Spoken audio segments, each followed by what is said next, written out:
Mark 7. Then came together unto him the Pharisees and certain of the scribes which came from Jerusalem. And when they saw some of his disciples eat bread with defiled, that is to say, with unwashen hands, they found fault. For the Pharisees and all the Jews, except they wash their hands oft, eat not, holding the tradition of the elders. And when they come from the market, except they wash, they eat not. And many other things there be which they have received to hold, as the washing of cups and pots and brazen vessels and tables.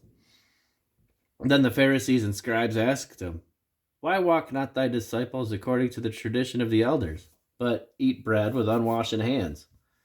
He answered and said unto them, Well hath Isaiah prophesied of you hypocrites, as it is written, This people honoreth me with their lips, but their heart is far from me.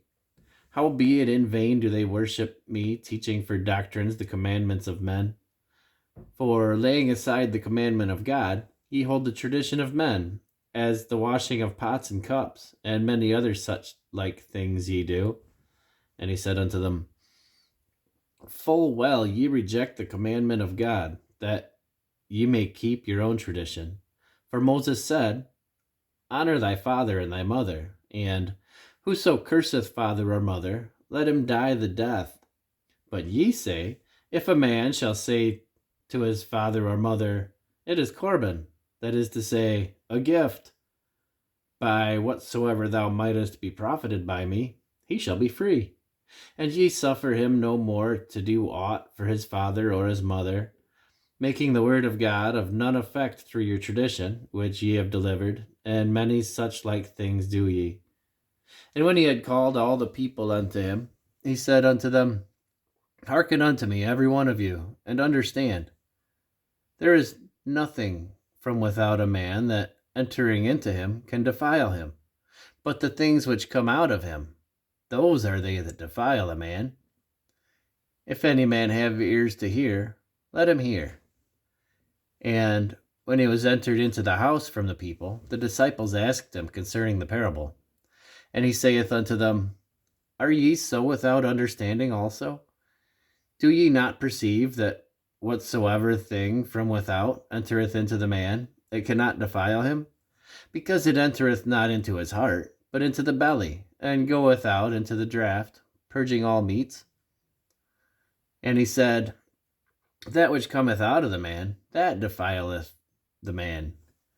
For from within, out of the heart of men, proceed evil thoughts, adulteries, fornications, murders, thefts, covetousness, wickedness, deceit, lasciviousness, an evil eye, blasphemy, pride, foolishness.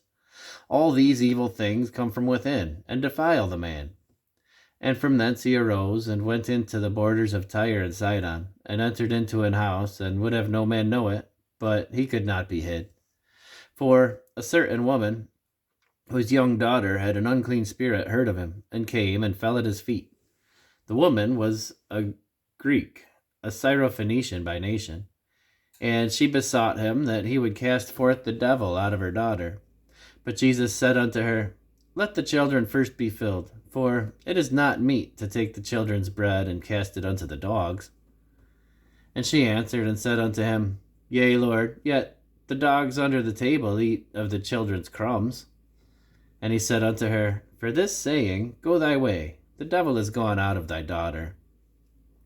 And when she was come to her house, she found the devil gone out, and her daughter laid upon the bed. And again, departing from the coasts of Tyre and Sidon, he came to the Sea of Galilee, through the midst of the coast of Decapolis. And they bring unto him one that was deaf, and had an impediment in his speech. And they beseech him to put his hand upon him. And he took him aside from the multitude, and put his fingers into his ears, and he spit, and touched his tongue. And looking up to heaven, he sighed, and saith unto him, Ephphatha, that is, be opened. And straightway his ears were opened, and the string of his tongue was loosed, and he spake plain. And he charged them that they should tell no man, but the more he charged them, the more a great deal they published it. And were beyond measure astonished, saying, He hath done all things well. He maketh both the deaf to hear and the dumb to speak.